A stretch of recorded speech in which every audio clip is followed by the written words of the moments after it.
We don't need no stinking budget. Oh, no. Well, you buy a hat like this, I'll bet you get a free bowl of soup, huh? I'm not wearing hockey pads. I'm gonna make him an offer again. You play ball like a girl! Oh yeah! Come to play! And Leon's getting larger.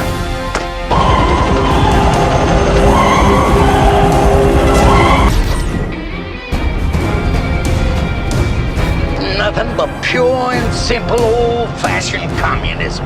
But I was going into Toshi Station to pick up some power converters. Well, thank you very much. Can I be in charge for a while?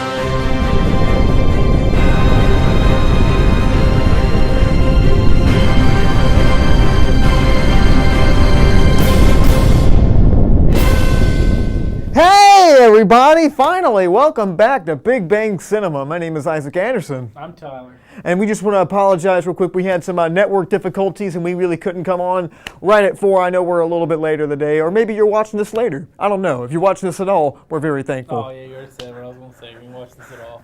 Okay. Apologizing to nobody. Oh well. Well, Tyler, man, how you been? I'm tired. Why are you tired? Witcher 3. Witcher. What's Witcher 3? It's a video game based off of popular Polish book series and movies and television show. Oh. And apparently America just bought the rights for them. Oh, I mean, we have witches here in America. Witchers. Oh yeah, and then witches be. Witchers. It means he goes and he hunts monsters. Well, I think we can both agree that witches be crazy. But guys, thank you so much for tuning in. In case you don't know, this is a movie show where we talk about movie news, movie reviews, and everything in between. So, speaking about witches, Steven Soderbergh is shooting a movie straight with an iPhone, nothing more. That's really innovative. I know. I mean, that's kind of crazy. We haven't seen a movie like that since Tangerine, which is that movie about the woman of the night, I believe, or the man of the night. I don't know. Never saw it. But basically, Steven Soderbergh directed movies like Ocean's 11, Ocean's 12, and Magic Mike. And he's filmed a movie straight with an iPhone with this actress named Claire Foy, who is a British actress who's on this television show called The Crown. See, I got the feeling that this is a budget concern. Like, you think it's a budget concern? Yeah, like he's had the budget for like a film reels and a computer, so he's just like, I'm gonna film on my iPhone and like put it on Tumblr. Oh, on Tumblr. Who puts their movie on Tumblr? It's like Vimeo and stuff. Like that's where like Vimeo's the art. still around? Vimeo's still around, man. That's where all the artsy people put all their stuff. It's like if you don't want to compress your video. Snapchat. It's a Snapchat compressor. It's like what was it, like a 45-hour Snapchat. Oh, I don't it's think like compressed in like segments. That sounds terrible. But I mean, what do you think this movie is? Something I'm not really too concerned with. Yo, you're not interested in this at all? Not at all. Why not? Because he's filming with an iPhone. But hey, Tangerine. He should have filmed it with a droid. But I mean, that doesn't mean it's not going to be a good movie. Steven Soderbergh is one of the best directors around. Like, do you think it's going to be, like, what do you think it's going to be about? It's going to be about, look at me, I can film a movie with an iPhone. Well, like, what do you think the plot's going to be, though? I'm probably not going to have any plots, like the one about the boy's life. The Boyhood? Yeah, you remember that, where they just filmed it for over like 12 years? Oh, yeah, there was really no plot. It was boring. Yeah, but I don't know what this could be. Maybe it's like a cool kind of heist movie. Like, maybe he hasn't done it in a while. Ocean's 11 is something that was really cool, but I can't imagine what he's done with an iPhone. I mean, that's actually really interesting. This sounds dirty. It's dirty. I'm pretty sure he cleans his iPhone before he does this. That's because the lens are always. It takes forever to get this little lens clean, and it just blears everything. It's horrible looking. Well, I'm pretty sure he knows how to do it because he's sort of cinematographer. All his movies have very nice cinematography. See, here's the thing. What if he forgets to back it up and gets his phone left in the washing machine? I mean, that could happen with these cameras too. It never goes on his cloud, and it just put it in the washing gone. Machine. Like 2 hours gone. I don't know, man. But I mean, I don't know who else is in this movie. But I got a feeling it's probably going to be, if it's with filming the iPhone, really pretentious actor. Oh, who I'm thinking? Pretentious actors. Who you gonna get? Dane DeHaan? Mm-hmm. Oh, you being for real? I'm being for real. I don't know how you knew I was going to say that. That's astonishing. I don't know, man. He just kind of seems like one of those guys. He's probably an awesome guy. Valerian is coming out this weekend, so. So which I wouldn't mind seeing that because I like Luc Besson's movies. Yeah, but Luc Besson. Yeah, but Steven Soderbergh. I mean, have you seen like Contagion and stuff? Yes. Yeah, he directed Contagion. You mean it was the Outbreak? It's pretty much Outbreak. Outbreak. Michael Crichton. Michael Crichton. Well, he also made movies like Side Effects. He made Magic Mike, which is actually a pretty good movie if you get past all the stripping parts. It's not just a strip it does movie. got Gabriel Iglesias, and that is a high point for that film.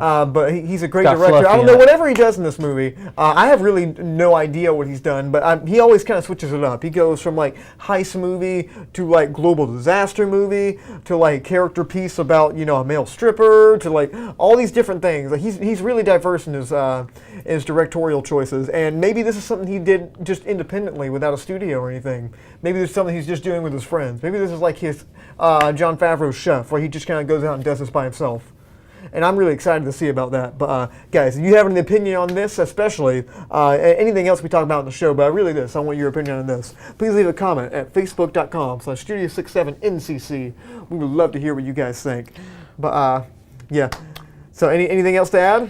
I'm probably not going to watch it. Yeah, that's good. Speaking about going to watch it, Disaster Artist, starring James Franco and Seth Rogen, just got himself a trailer. Oh, Lord. Now, The Disaster Artist is about Mr. Tommy Wiseau himself, this man right here, played by James Franco, who directed one of the worst movies ever. And Dave Franco is brothers in this movie. And he's going to be playing Mark. Oh, hi, Mark. He's going to be playing that guy. See, what I've heard was this is actually going to be based off that But we got a little bit of audio there. But yeah, so Tommy Wiseau, in case you haven't seen it, The Room. It's a. It's got Seth Rogen in it. Yeah, but Seth Rogen's in it. Yeah, I watched this now. Yeah, Seth Rogen's in it, but and Tommy Wiseau is being played by Mr. James Franco, and this is like the famous scene where I did not hit there. No, I did not. It's bull. I did not. I did not. Oh, hi, Mark. It's that scene. And, yeah, I cannot wait to see this movie. Hopefully it's not oversaturated with stuff that's, like, just, What I've heard was, the guy who played his friend in it actually wrote a book about this. Yeah, Mark did. Yeah, and it's, like, one of the best. I mean, it was like, they said it was, like, amazing. It was just spectacular in there. This is actually the film version of the book that he wrote. Yeah, I know. I'm really excited to see this, especially. I don't know if Seth Rogen had any kind of say into the screenplay or not, but I mean, James Franco and Seth Rogen have done a lot of things in the past together, and they seem like they're actually really good friends. Dave Franco is also a really good actor. He auditioned for Young Han Solo, which apparently is probably better than the guy they got, because the guy they got's got an acting coach now. I mean, I love like The Neighbors.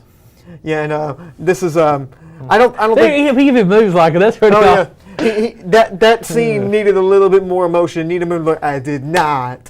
Needed more like that because it's in the movie like that. But I cannot wait to see him say "You're tearing me apart, Lisa," and "Hi, doggy." Hi, doggy. Yeah, I'm very excited for this. But do you think this is a good match for something like this, like a Seth Rogen and James Franco joint?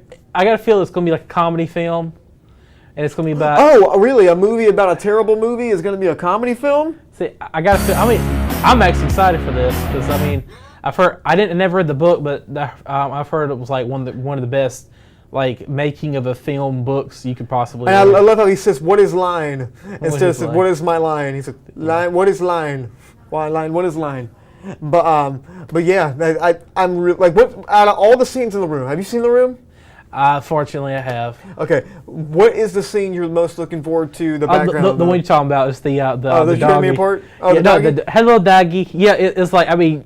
I can watch other films that have like quotes from that. Hello, doggy, in like the flower shop. I wonder if that was actually a thing where all the actors, because in the trailer, they're all the production crews going, "I did not," like they're trying to say his line because he can't get the line. They're like, take 67, and they go, "I did not hit her. No, I did not. It's bull. I did not. Oh, hi, Mark," and they're all like just so frustrated. I wonder if that actually happened. But I mean, when he finally gets it, everyone's really happy. It's like, "Yay, it's terrible." It's like, "Nothing much, just toss in the pigskin." It's like the most awkward dialogue, and Tommy Wiseau really thought he was doing something awesome, which is I'm really, really excited to see what he's going to be doing, but hopefully they do it justice. Speaking about hoping they do it justice, Blade Runner 2049 just came out with a new trailer. Oh, Blade Runner, I'm ready for this. Now I'm just going to say right now, everyone in this movie looks kind of bored. I think that's a common thing. Maybe that was the direction Denis Villeneuve tried to give to them, but I'm not really sure. Oh, Tommy Wiseau's still up there. But there we go. But So this is a trailer about Blade Runner 2049. Just kind of like we get a little bit. Also, we get the shot right here of the eye, just kind of like we did in the original movie, which is really kind of neat. We get some beautiful cinematography. Roger Deakins did the cinematography for this, I believe. I'm not usually big on digitally shot films, but just the framing, kind of where everybody is, it's really, really nice. And they had to kind of live up to the original one. And Dave Bautista himself, Drax, the Destroyer, apparently is a replicant. And yeah, we get a few different shots. We get some really nice, beautiful things. We get a little bit more about kind of like what the plot of the movie is going to be. And we get a little bit more of Jared Leto's character, a little bit more of Harrison Ford, not a whole lot. They got to keep that secret. But yeah, I'm excited for this movie, even though, you know, our favorite Joker's in it. Yeah. Our favorite Joker, Jared Leto. But so far, what do you think? I really want to watch it. I really, really, really want to watch it. I mean, it comes out in October. I mean, the cinematography and the effects look really, really good. Man, and I love Blade Runner. Yeah, Ryan Gosling looks like he doesn't want to be there, or like maybe that was his direction. Maybe he's a replicant. He's just like emotionless. I hope not. Like they tried to do that with Harrison Ford. Like they try to make him the replicant. But you know, when he's fighting the replicant at the very end of the movie, and he's starting to get, you know, his butt whooped. It's kind of not really. He's kind of a sucky replicant. Do you know something? Yeah, you know something I noticed right there. What? They didn't have the Fujifilm logo in the future like they had in the first one. The Fujifilm? Fujifilm logo. I think that was the Atari, wasn't it? Or was it Fujifilm? It was Fujifilm. Oh, Fujifilm. It's been a while since I saw it. Fujifilm's gone, man. It doesn't exist anymore. Oh, yeah, exactly. So they had like a big commercial. Apparently, Fujifilm's coming back in the future. And they definitely had the big Atari sign up there. I saw that. Well, Atari's still out, man. I know, but I mean, they're a gaming company. Yeah, I'm really hoping this is going to be something great. No. Because I mean, Denis Villeneuve is such a strong director, and hopefully they actually give it some good material. And maybe it's not as dry as the first one. I'm not I like the Blade Runner, but I don't think it's. I don't hold on the pedestal. I do something like, you know, Empire Strikes Back or something like that. Cinematography, technical-wise, it's great. Story-wise, a lot of things that kind of happen with like a bunch of director's cuts. I don't like Deckard being a replicant. I don't like the voiceover in the original cut, but the director's cut's good. Besides the Deckard being a replicant thing. I just realized something. What? If he's in this and he's old, he wasn't a replicant to start with. Hey, you don't know. Maybe he's one of those guys that like live longer. Well, you know, they don't age. They stay young and then they die. Oh, well. Oh, and he's old. Can you tell he's old? He's old. Oh, yeah. Harrison Ford's old. So obviously you can tell that he's not like a replicant. So maybe that I just disproved that horrible theory from the first Blade Runner film. Oh, maybe so. But speaking about old, D23, the Disney celebration, the Comic-Con for Disney, just came out. Oh! I know, that's pretty cool. It was last week. And then we got a little bit of some Anything cool on Marvel? Anything on Marvel? Not a whole lot. We got one story, which I'm kind of excited about. But let's go ahead and start out. We're going to do this kind of Wreck-It Ralph 2. What? Yeah, Wreck-It Ralph 2. Oh! Wreck-It Ralph 2 has been confirmed. That's been confirmed a while back. But they kind of give a few more details about it. It looks like it's going to be on the internet somehow. Amazing Jiffy, Buzz Howlett, Pictopia, Google. It looks like we got Sarah Silverman coming back, and of course we got I think he's in the internet. Oh yeah, I literally just said that. Oh, internet gaming. Look, you see the little Twitter, little bird. Oh yeah, I know. I'm excited for it. The first one's really good. Hopefully this one's not just a rehash. But also this one, I don't know how to feel about this one. Will Smith himself has been cast as the genie in the upcoming Aladdin remake. I don't know how I feel about that. They should have got, like I said before, they should have got Robin Williams to redo his part in the film. Yeah, I don't think that he can do that, man. It would just be like, okay, Robin, that was good. Can we get it again? Just like great, awesome. Dig up his old lines and then redo them and like throw them in the movie. I don't know. He's definitely got the charisma for it, but I don't know. They shouldn't remake Aladdin. That was just this kind of a thing. Yeah. I mean, let's come up with something original. I mean, the original one wouldn't have fly today anyway. Yeah, it's a little on the edge of racism. Yeah. But also, The Lion King, directed by Mr. Jon Favreau himself, a live-action motion capture one with Donald Glover, Lando Calrissian himself. It's going to be in this movie. See, I like Jon Favreau's movie. I mean, Iron Man. Yeah. He's going from doing Iron Man to digital animals. I know. I mean, I really enjoyed Jungle Book. Jungle Book was really good to me. Yes, I did. Yeah, apparently people saw the footage for this and they said it just looks stunning. It looks amazing. Looks better than looks better than the Jungle Book, which is really good because Jungle Book looked really nice too. And Andy Serkis is coming out with a Jungle Book that I'm really excited about. But also, The Incredibles 2 apparently is going to come out 2018, 2019, and it's going to start off right where the last one left off. Oh boy, like 10 years later. Does that the definition of starting where the last one stopped? Yeah, it started where the other one stopped 10 years ago. So. Oh yeah, it's going to be kind of weird, going to be kind of different. Hopefully it's good. Is Craig T. Nelson still alive? I mean, can he come back and do I don't know. His career's definitely dead. But yeah, and the biggest one was Star Wars. Came out with a little behind the scenes video, which didn't really give you a whole lot. It was pretty much the same stuff they've been giving us, but it gave us a little more about kind of the creatures. It was a little bit more. It was a puff piece. It was really more just trying to get propaganda. It was exciting. It was supposed to be exciting. Propaganda. For what? Disney propaganda. Disney propaganda? I don't know. I'm really hoping this one's going to be great because everyone says it's very unexpected. What do you think is this unexpected thing that we're going to get? It's going to flop. No, it's not going to flop. Nothing. That's unexpected, isn't it? That would be totally unexpected. That's going to be totally You unexpected. wouldn't see that coming, But would you? in the story of the movie, what's going to be unexpected? What do you think? It's all a dream. No, I don't think so. Like, it wakes up, like, in little pod racing. Like, it shows Aika wakes up, he, like, wrecked out, like, he didn't win the race. He wakes up, like, years later out of a coma. He's dreamed the whole Star Wars series. That would be a brain. No. But I think it's probably going to be something. How about this? I got this one. It's a kid staring to a snow globe. You say that every time. Yeah, it's the Saint Elsewhere ending. It's just staring to a snow globe. It's got a little pod race with little Star Wars in there, little Star Wars figurines. He's staring to a snow globe. He's like, okay, time to put it up, time to go to bed. They put it up there, and he just kind of says Star Wars on the front of it. And you just vaguely hear, now this is pod racing. Yeah, this is pod racing. But I don't know. I think maybe maybe we're going to get something different between the Sith and the Jedi. Maybe something different besides Guardians of the Galaxy going to show up and save everybody. I'm going to just stop talking to you. Okay, guys, thank you so much for watching so far. If you have any opinions, again, please comment on Facebook. If it's facebook.com/Studio67NCC, we would love to hear what you guys How think. awesome would it be to have Caesar as a Jedi? Caesar, like the monkey Caesar? It's not a monkey, he's an ape. He's an ape. He's a chimp. He's a common chimpanzee. I'm sorry. See him walk around like two lightsabers and jumping around. Wouldn't that be awesome? It'd be kind of like this. And a gorilla with a chainsaw. I don't know. That'd be pretty good. But guys, thank you so much for watching so far. We're going to be taking a really quick break, but when we come back, we're going to have a really cool segment. Stay with us. We'll be trending some You know, set. Nash Community.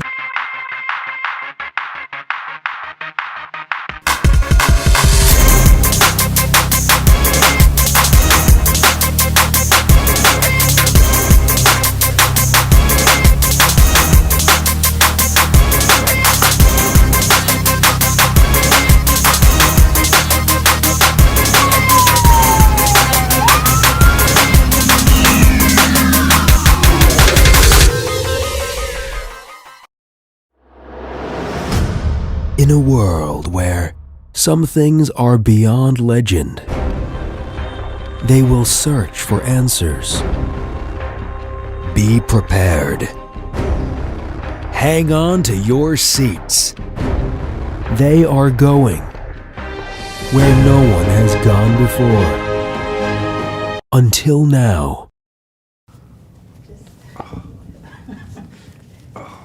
Why are you so close to me? I don't know. Let me back up a little bit. Yo, check out our show on No. Big Bang Radio.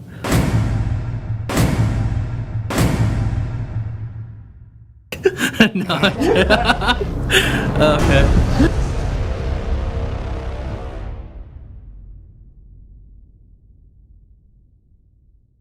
Did you know Nash Community College offers 12 degree programs entirely online? Are you interested in information technology? Explore information technology systems, network management, systems security, healthcare informatics, or web design and administration. These 2-year programs are only a few of the online associate degrees offered through Nash Online. Students receive the same quality instruction and resources as on-campus students without ever stepping foot on Nash's campus. Learn more about Nash Online today at online.nashcc.edu. Hey everybody, we missed you. Hey everybody, welcome back to Big Bang Cinema. My name is Isaac Anderson. I'm still Tyler, have not changed. Still turd. Still Did you Tyler. say Tyler or turd? Tyler. Turd. I'm turd. I'm Tyler. I'm turd. Well, anyway, let's get to our segment of the week. Okay, this segment of the week. So a lot of movies coming out right now, and in the past, tend to be kind of Trendy. influenced. Well, I'd say influenced by other movies. Trendy. Sure, but kind of influenced by other movies and kind of Very trendy. Okay, well, this week's segment is known as Trendsetters. You messed all that up. Oh, I got it right. Okay, well, anyway, these are movies that set trends and kind of like changed the game in Hollywood in a sort of way that every movie kind of wanted to be these movies. Oh, like Gone with the Wind. Oh, well, that's not on our list, but let's go ahead and right into it. But the first one is, most recently we have a lot of found footage movies. You make them for really cheap, you can make them really fast, and you can make them with little known actors, and they'll make a big profit. Like the Blair Witch Project came out in the 90s. Like the Blair Witch Project, but there wasn't a whole lot of found footage movies after that. The one that really sparked everyone off to them, and they kind of realized you can make a lot of money off of these, is Paranormal Activity from 2007. Now, Paranormal Activity is not a great film. Not to me, at least. It's okay. I watched it once or twice. It's really boring. It's a lot of just random shots of a bedroom at night, and that's about it. But they made it for about $15,000, I believe. Did huge at the box office, spawned a bunch of terrible sequels. But the thing was, studios kind of said, oh, we can like make these found footage movies for like $15,000, $20,000, and we can get like an insane amount of money back because everyone's going to want to go see these movies. Paranormal Entity. Paranormal, I don't even know. The Spirits Within or something like that. Like Paranormal Activity 2, Paranormal or something. They're all bad. And then Chronicle was good. Yeah, Chronicle was good. But that we had Cloverfield movies like The Devil Inside. We had all these found footage movies that were just like all these terrible horror movies that were found footage movies. They're so bad. And but the studio was making money on them. No matter how bad they do at the box office, they're still going to make a profit because they're so cheap to make. And that's kind of a shame because a lot of them aren't really that good. And occasionally we get one like Chronicle that's actually really good quality, written by Mr. Max Landis himself. Then we get things like Project X, which is just not good at all. It's just really... Oh, so the 21 and older? Was that a found footage movie? I thought it was a ripoff of the Project X party scene. It probably was, but it's just... you get a diamond in the rough occasionally, but this movie definitely sparked the studios into trying to get this going off. But Tyler, why don't you go ahead and take the next one? I think this one's the epitome of it. Star Wars. Okay, can you tell us a little bit more about Star Wars? Came out in the 70s, and like before that, I mean, you really didn't have a lot of really massive hit film. I mean, this is like one of the really first big followed films, because before that, you had smaller films. People wanted to go see it, they went home like that was great. You had this when people went home and toys. I mean, this sold toys, this sold costumes, any merchandise you can think about that was Star Wars. So I mean, it got ingrained to American culture. So after that, you got people that are like, wow, they made a lot of money off this movie because technically this is what with inflation like $1 billion film. Oh yeah. So they're like, let's just start making space epics. So then you have horrible space epics. So no one else has done a good one. You had Dune. Oh. Dune was it's close. And Ridley Scott was directing that. Then he left because he said it was too similar to Star Wars. It was like this far from being unwatchable. Then you had Disney. Disney's like, well, they made a lot of money off this. Let's Disney make one in the '80s called Dark Hole. Dark Hole? Dark Hole. Don't think that's a Disney movie. Dark Star. It's a Disney film. It is a Disney film, and it was like one of Disney's biggest flops because Disney was hurting in the '80s until they finally bought the rights for this. Yeah, but I say now they're booming. Yeah, but, so they probably expect a crossover between. But the two now films. it seems like Star Wars is everywhere. Everyone wants to be like the Star Wars kind of movie. Space sagas. Yeah, and like that, and like the whole saga thing. Yeah, but that's a big thing. But this next one's a little bit more of a recent one. It's about 10 years ago. Ooh. And director that's having a movie coming out actually tonight, Dunkirk, Mr. Christopher Nolan himself, made The Dark Knight. The Dark Knight is the second movie in the Batman trilogy, the Nolanverse as it's called. Stars Christian Bale and has one of the most iconic villains of all time, performance-wise and character-wise, Heath Ledger as the Joker. Now this movie came out in 2008, and Heath Ledger died around the time the movie came out. And that was a big reason why the movie was so big. But the movie blew up. Everyone loved seeing these kind of realistic depictions of this superhero. So it seemed like everybody now had to make a dark, gritty, like for real life reboot. And it seemed like everyone wanted to do that. It seemed like we had all these different superhero movies that were like supposed to be like all these really dark, gritty movies. We had The Amazing Spider-Man, which is supposed to be like a realistic version of Spider-Man, and it was bad, and it tried to take it darker. Everything had to be dark. Everything's gonna be dark. They put that in Man of Steel, and characters, it didn't work. The reason it worked with Batman is because Batman is a fairly gothic character, and he's a very dark He lives in a character. city called Gotham. Yeah, he's a noir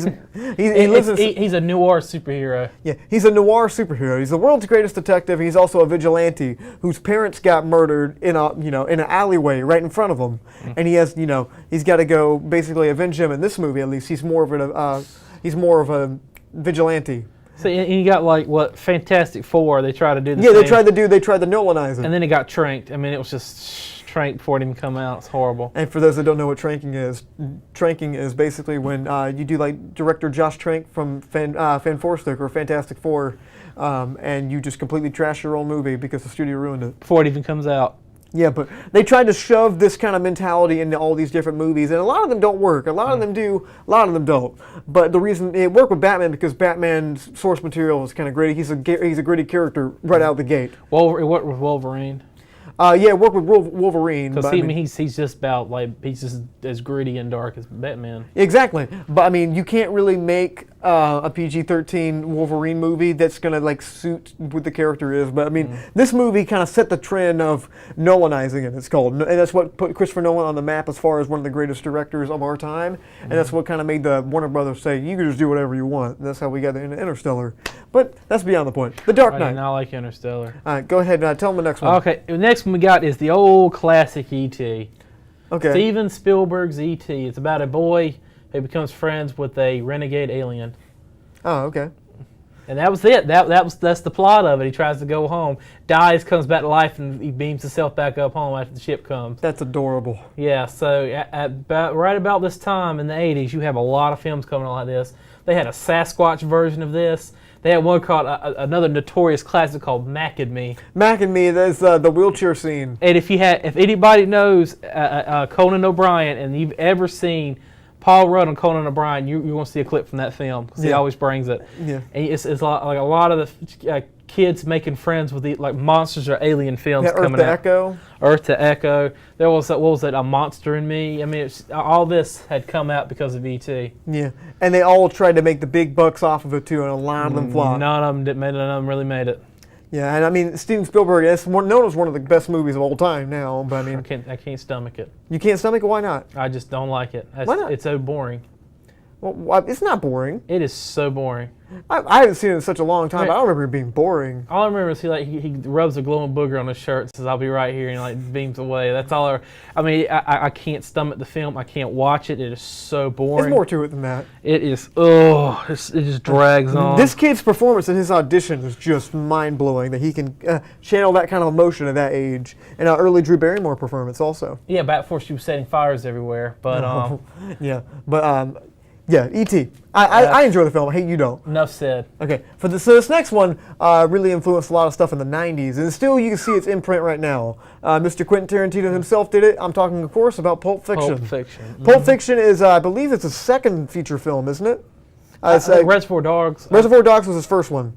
And then Pulp Fiction was number 2 for Mr. Quentin Tarantino. And one of his many long strings of hits. Yeah, long strings of hits. But this one kind of did something different in the movie that we haven't really seen any time before. It had this non-linear structure that had 4 different stories. It's basically 4 different movies. It's 4 different movies in one, and they kind of like coincide with each other. They go into each other. And now it seemed like every movie wanted to do that. We had so many copycats, all this Quentin Tarantino style, all this trying to have all this cool Robert Rodriguez. Well, Robert Rodriguez actually directed a movie with Quentin Tarantino, so I can't really say you ripped it off. Oh, that's true. Oh. But yeah, there was a lot of people that tried to be just like Quentin Tarantino, and none of them are just as good as Quentin Tarantino, I don't think. Quentin Tarantino has such a good style. It's almost effortless what he does. He kind of writes these movies, and he was in this one. This is back when he had the acting bug. Like he loved acting. And this is probably one of my favorite storylines in the film. This one, Quentin Tarantino actually makes an appearance. Iconic scenes from film too. Oh yeah, like when he goes in there and the Ezekiel. Just this picture. Oh yeah, just that picture. Yeah. But the whole storyline. Cheeseburger. Oh yeah. What do they call cheeseburger? Royale with cheese. Yeah, it's Royale with cheese. Royale with cheese. You know what put on the French fries in Holland? What? Mayonnaise. Okay, but Yeah, Quentin Tarantino, he's still relevant today. He's still making movies, and apparently he's making one about Charles Manson now. I'm really excited about that. But Pulp Fiction definitely left its imprint on movies, and you could show the independent directors that really good control over their films really could shine, and we kind of see that now. But I think this last one kind of proves the summer, kind of like you can still see it in the summer. Jaws. Yeah. A wonderful shark movie. Probably with the first real kickoff of shark films as well. And because of this film, this is like the really first summer blockbuster hit. Blockbusters. You yes. had people like coming in like out of the woodwork to come see this film, and it's just like it's summer. You had nothing else to do. Why not at least drop a summer styled movie? And, and then now it's like standard to have summer tentpole movies. Yeah, I'm about to say now, like they gotta have one every single quarter, otherwise they're a failure. Because like back then, we had movies like The French Connection. We had, like all these Easy weird, like I think The Godfather came out around this time too. Things that weren't really blockbusters, like really serious dramas. But this one was supposed to be like a big kind of. And a lot of people hated this. Like they said, Steven Spielberg was responsible for ruining the movies because he made Jaws, and that was trying to get everyone to go to see the big summer blockbuster action thing. But I mean, the movie's legitimately great, and the movie's great because this thing right here didn't work that much, and you didn't see it a whole lot. And fiberglass shark. Yeah, I mean, when you see it, it's really terrifying. But I think because of that, attendance at beaches had dropped dramatically. Oh yeah, of course. They said for like years, they said you go to the beach and nobody be I there. wouldn't want to go to the beach after that. Yeah. See, but a great white shark this large is not going to be in that much shallow water. Hey, you don't know that. It was in this movie. Because it was mechanical. That's why it was in such shallow water. All you have is a bull shark. Bull shark's about the dangerous one, but you ain't something that size. Well, I think that's a bunch of bull shark. But guys, thank you so much for watching so far. We really do appreciate it. Freaking megalodon. Yes, sir. But if you have any opinions on this or anything that we've talked about or going to talk about, please leave a comment at facebook.com/Studio67NCC. Do you hate E.T.? I don't, but if you do, leave a comment. Please tell me. Please give him reasons why that movie's terrible. Okay. Well, we're going to take a really quick break, and when we come back, we're going to be reviewing. Why don't you go ahead and say it? We're going to be reviewing our movie of the week, which was War for the Planet of the Apes. Okay, guys, stay with us. Starring a Charles Heston. Nash Community College offers 12 degree programs entirely online. Are you interested in information technology? Explore information technology systems, network management, systems security, healthcare informatics, or web design and administration.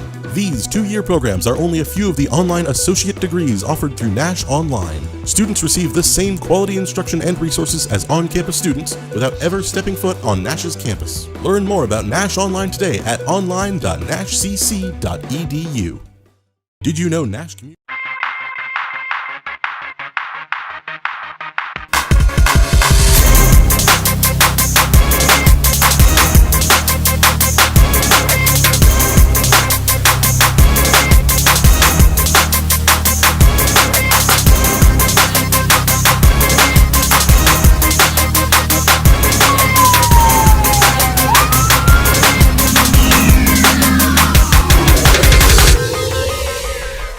B-L-E-T, that makes me hungry. Hey guys, welcome back to Big Bang Cinema. My name is Isaac Anderson. Was that really about like bacon, lettuce, and tomato sandwich? No, bacon, lettuce, and tomato. It would have to be like that. Bacon, lettuce, egg, tomato. That's it. I'm very confused right now. Speaking about food, talk about the movie for the week, which is... Has nothing to do with food. War for the Planet of the Apes. It's supposed to be stupid. It's supposed not to work. Well, everything you say is stupid, but War for the Planet of the Apes. Okay, but guys, in case you don't know, War for the Planet of the Apes, it's exactly how it sounds. It's a bunch of apes on a planet having a war. And this planet just happens to be Earth as well. So. Oh, yes. So it's a trilogy. It's the end of a trilogy. Caesar, played by Andy Serkis. Well, I'll call it the Caesar trilogy. The Caesar trilogy? The end of the Caesar trilogy. The end of the Caesar trilogy. Caesar is played by Andy Serkis. He's kind of grown up in this world. He's very intelligent now. He can form sentences, and he's talking a little bit more, but he talks only when it's appropriate. He's with a commune of all the intelligent apes on this part of the world. They're the ones that escaped from San Francisco. Yeah, but I mean, there's more than that too. Like they're still kind of flourishing, yeah. And they want to go somewhere safe from all these armies because Koba, an ape in the last movie, kind of started this war, and that all the troops are going after them. They got to go somewhere. But Woody Harrelson, the very hardened colonel in this movie, sparks a story that we'll talk about a little later when we get into spoilers. He's responsible for sparking Caesar to go on a one-man mission that eventually, wrangles in other people to go get him, to go kill Woody Harrelson. Tallahassee. Yeah, well, it's not Tallahassee in this movie. Oh. But yeah, that's the basic plot of the movie, and granted, there's a lot more, but we'll get in that later. But Tyler, overall, what did you think? Incredible. I won't doubt from probably 10 years it's going to be somebody's top 25, top 20 greatest movies ever made. I'd probably agree with you. I don't know about the top 25 movies ever made. It's probably top going 15, to be. top 15. It's definitely up there. It's definitely going to be on the IMDb list. I thought this movie was fantastic.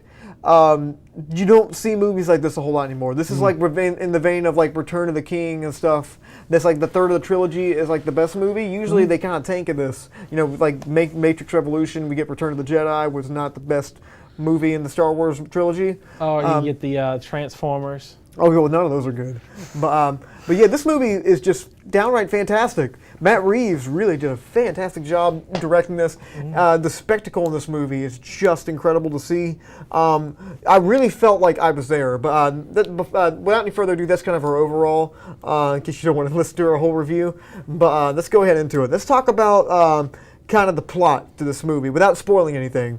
The plot about monkeys fighting for their place in this world. Apes. Apes fighting for their place in this world. Okay, so, I mean, we all know that, but, I mean, the thing that sparks off the story, which we'll get into later when we get into spoilers, I think that it was very almost Western-esque, what they did. And I really liked that. It was almost like a John Wayne film. The thing that sparked the story and what made Caesar kind of go on this mission really reminded me of something back in, like, the 50s, kind of like these old Western movies. Something very visceral, something kind of dark, and something a little bit twisted. And as the story goes on, we kind of meet all these different characters. We meet the little girl that we see in the trailer. Nova. Yeah, Nova. From the Charles Heston films. Oh, she's from the Charles Heston films? Yeah, but all those are non-canon anymore. Oh, well, I mean, it's kind of a nod to them. And, there was a lot of nods to the old movies. But she's a character from the original book. Oh, that's good. But we kind of see her later in there. But, like, overall, the story kind of thing, like, what do you think about that? I love the story for it. Yeah. Did you think it was like me, where it was kind of Western-esque? I got more of a biblical story feel from this. I got a lot of that too. I got a lot of Ten Commandments out of this. Yeah. Like these guys were Egypt, and and then you have like Caesar and his clan. They were like the Jews. Yeah, I mean, I got a lot of that too. Yeah, it was like leading his people into the promised land. And kind of like let my people go kind of thing. Yeah, I mean, even the whole like spoilers. Banner. Oh, we're going to spoilers for the Planet of the Apes. Don't let this movie get spoiled for you. Oh, spoilers right here. Where's the spoiler? There it is. This is part in the film where a Bornean orangutan is getting beaten. Yeah. And then Caesar says he goes, leave him alone. I mean, that was just like that was straight up Moses. Straight up Moses. I mean, he was 8 Moses in this. Yeah, 8 Moses. I feel like that's somebody's name, 8 Moses. And it was definitely a lot of shots that were really reminiscent of the Ten Commandments movie. Like, still spoilers at the very end when they're all going to basically the promised land. They're going to the promised land basically, and you see this long line of people that's just shot just like it in the Ten Commandments, and it was just really visceral, especially that part. But since we're into spoilers right now, let's go ahead and talk about what starts off the story, and that's Woody Harrelson killing Caesar's wife and child. Diddy Kong. Yeah, braids, because we can't tell any of the apes apart. So we got the ones that matter. We have like little clothing items, or we see little things on them. Sure. Yeah, in case you haven't seen the movie and you still want it spoiled, that's what they do. They put little braids in their hair. They put like little hats. Well, they all had code names. Like they called them the donkeys, and they had. King Kong is dead. Yeah, Caesar's King Kong, and Diddy Kong was the son. Diddy Kong. Oh, I didn't know that. They call it, Diddy Kong down, Diddy Kong down. I was like, snap! And, we used it on Nintendo. Original film. And he was just a little chimpanzee, and he's kind of the only son that Caesar has left. And so Caesar goes on a one-man mission to go try to kill Woody Harrelson. It's the first time in his life he's ever had hatred for humanity. He's always had mercy. He doesn't want to fight this war. He only fights to protect his kind. And I thought that was really a powerful thing, that like now it took someone killing his family to go have hate for humanity. As they go on, we kind of make more revelations. We meet Nova, and you kind of see more people like Maurice, who isn't really a fighter. He's more of educator. He's an educator, and he's like he loves children, and he picks up Nova, and they kind of bond a little bit. Now, of course, some apes die, and they go to like the facility, like the last little the California the war plant, and you see all the apes and kind of the pins and everything. Reminded me a lot of Egypt, the whole the slaves. Yeah, the Jewish slaves. They were even like had rocks and they were building the wall. Yeah, I know exactly. They were building. I mean, it was a lot like. And Charleston Heston was also he played Moses, which is a little nod, I guess. Especially the Charlton Heston cameo in it. Yeah. Also, Woody Harrelson's downright scary in this movie. Yeah. Every single time he's on screen, you know something's going to go down. I keep saying him say something funny, but he just says something mean. I know, like he wasn't funny in this movie. He was downright like scary. Scary. Yeah. And they called the apes that kind of follow Koba or just don't want to be killed by the humans are put into the human camps, and they work for the humans, and they're called donkeys, and they're branded so they all know. And this is one of the apes that kind of helps Woody Harrelson out, and eventually has a little arc in the story. It's really nice, but yeah, there's a lot of things. He's kind of like an Uncle Tom, like where he'll go out and like start beating his own kind, basically. Yeah. And it was a really visceral scene, especially the scenes where they deprive Caesar of like water and food. You kind of see him a little bit weaker, and you hear that Woody Harrelson talks about the virus that caused all the apes to get really smart mutated, and now it makes all the humans into primitives, basically, and they can't speak. And he kills all the men that have that disease in his camp. And it's still spreading like fire. And it's still spreading like fire. So, and that's the reason all the other groups in America are going there to go fight him because they don't agree with his methods, and they're building this wall to protect them. So at the very end, we get this really big, awesome, big spectacle battle sequence, and Woody Harrelson, Caesar gets out of the pen, all the apes get out of the pen, an awesome scene, and he goes in the room where Woody Harrelson is, where he's taken earlier, and he's like, I'm going to go kill him. And finally, he's going to get his comeuppance. But now, the little toy that the girl that they pick up, Nova, has a little bit of blood on it. And because when you had the virus, your nose bleeds exclusively, just bleeding. And it had a little of her blood on it, and it winds up in Caesar's pen, and Woody Harrelson picks it up, and he turns into a primitive, and it's like his worst nightmare. And he's sitting there, and like he wants to die, and Caesar puts the gun to his face, and he kind of just leans into it. And that was a really powerful moment. Caesar's like, I've become the thing I've been trying to stop. And it's like the humans have basically become the apes, and the apes have basically become the humans. You kind of see it, and you kind of see Caesar almost turned into Koba. And also just another scene that I thought was great when all the troops line up and they're basically worshiping Woody Harrelson, but they're they're going like the apes. They're going ooh ooh ooh ooh, just like the apes. Like the army chants they were doing. Yeah, like they were doing the army chants. They were almost like ape-like. And at the very end, Caesar doesn't kill him, and then Woody Harrelson kills himself. Big spectacle, and just an incredible amount of people at the very end. It was like millions and millions, the last remaining people of humanity. Well, it's the last remaining armies of humanity. Last remaining armies of humanity, and they just get crushed by an avalanche, and they all die. Yeah, it was like the Red Sea collapsing on Pharaoh and his men. Also, the guy that they let go at the beginning of the film that tries to kill them all, the monkey killer. He's the one that like shoots Caesar. I thought he was gonna they're leading him up. He's like he's gonna have an arc to try to help Caesar. Nope, he kills him. He shoots him right in the ribs. And then ironically, Red, the betrayer, saves Caesar. Yeah, I know. I mean, that was a really cool twist, and everything has a beautiful setup and a payoff. The story was so like spectacular to see. The visual effects were amazing, and the way Caesar goes out, you really feel like these are real characters, and it's just a beautiful shot. Everybody in the theater had to sit there once the movie was over and kind of process the thing they just saw, because I'm like, this is going to go down in history as like one of the best spectacle movies of all time. Where were you at when War of the Planet of the Apes came out? Yeah, no, but we're going to watch this with our kids one day. It's like, I remember when this came out. It's like when your parents went to go see Star Wars for the first time. Yeah. It's like, it's like, I saw that in the theater. We can say that now. We saw War for the Planet of the Apes. And it's such a great movie. But overall, fantastic movie. I loved it. Tyler, what do you give this? 9.8 out of 10. 9.8 out of 10, that high?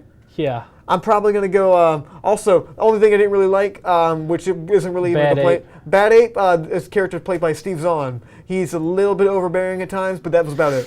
And I'm going to give this one I'm going to go a 9 out of 10. 9 out of 10. That's about as high as I go for movies. Yeah. I mean, this to me was like so close to being probably the perfect film. It's so close. I might change my my score up a little bit after a while, but 9 out of 10 right now because it's it's really good. I gotta watch it again. See if there's anything. Probably one of the greatest pokes out. films I believe I've ever seen. It's hard to beat. But yeah, so I don't think we really have time to go into a break right now. But why don't we go ahead into our movie throwback? You cool with that? Sure. Okay, so our movie throwback of the week. Guess what it is? Planet of the Apes. Planet of the Apes, 1968, starring Mr. Charleston Heston himself, Moses. And so, without any further ado, why don't you take it away, Mr. Tyler? What you got for us? Okay, this is all based on a 1962 French novel. And believe it or not, this one was so far from the novel it didn't make sense. The most faithful rendition was actually Tim Burton's one. Was closer to the original book. Ooh. The whole ending going back and finding like the whole world's populated. It's like modern society, but they're all populated by apes. Does it have an Abe Lincoln? No, it was in France. It was an ape. It was an ape statue of Napoleon. Oh, that's weird. I'm glad they got rid of that in this movie. Yeah, it was all. And then they pitched this film to so many studios. So many studios turned this down. Ooh. So many. And they finally got. I don't remember which studio it was. I think it was it Fox. I think it was Fox, yeah. Fox did it, and they actually got Charles, and they were really pleased they got Charles Heston because Charles Heston read the book and read the screenplay, and he's like, I like both of them, so he decided to be in the film. Apparently, this man loved reading the screenplays.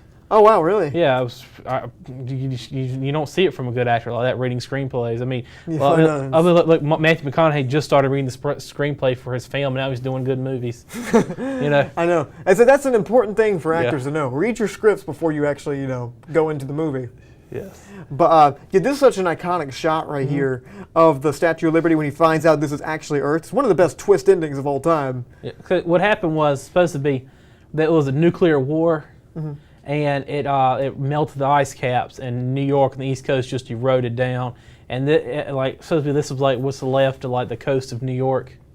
Oh, wow. Yeah, the whole Ellis Island sunk. This thing's sitting right on top of Ellis Island. You said it was like the apes were supposed to be human-ape hybrids, right? No, I said none of that. I thought you said something like that. No, I did not. What happened was it was a virus come around and killed all the pets. So people started, the only pet that was still alive was apes. So they kept apes, and then they had the simian flu came out, and they were getting smarter. And then they had eventually got nuclear war, and people like devolved, and then the apes evolved, and they were like devolved and evolved, and then you had like a great group of people living under the earth who were like the last remnants of society, but they were nuts and had psychic power. This is like 3 or 4 film series, 3 or 4 movies, and they give it a old bootstrap. It's a bootstrap theory. It's where something exists on its own, where Cornelius the baby goes back in time. And then he was the one that led the apes. He was the first sentient, first smart ape. And then eventually his descendants have him, and they go back in time and drop him off in the past. So it's a complete loop. And then eventually the world gets destroyed by nukes. So it's just a complete time loop. Ooh. Does anybody ever break the loop? No. Oh, wow, that's depressing. Well, that's a good way to end our show. A big old depressing note. But guys, really, thank you so much for watching the show this week. We really do appreciate it. We love coming here talking about movies. So no show next week. We're going to be taking a little break. Why not? Because I'm not going to be here. Where are you going to be? I'm going to be working on some music. I'm taking the week off. It's a vacation. I haven't had a vacation in a while. You want me to do the next one by myself? I'd rather not. Me and Hunter do it? I don't know. If you're willing to come in here and prep it, maybe so. You up for it, Hunter? I don't know. How about we just have me and Hunter have a special day? Be like our special episode, and we just talk about stuff. If you're willing to put in the work, you can do it. But yeah, I'm not doing none of this anyway. We want to sit there and talk about our favorite movies. Okay, then maybe not. Why don't we have Hunter on the show the week after I get back? Okay. All right. Okay, but guys, next time we're on the show is Dunkirk. Dunkirk. I'm gonna go see it right after this. The Nolan film. I got a long drive, but thank you guys so much for watching. I'm Isaac Anderson. I am Tyler. And he's tired. And I'm ready for Dunkirk. Dunkirk.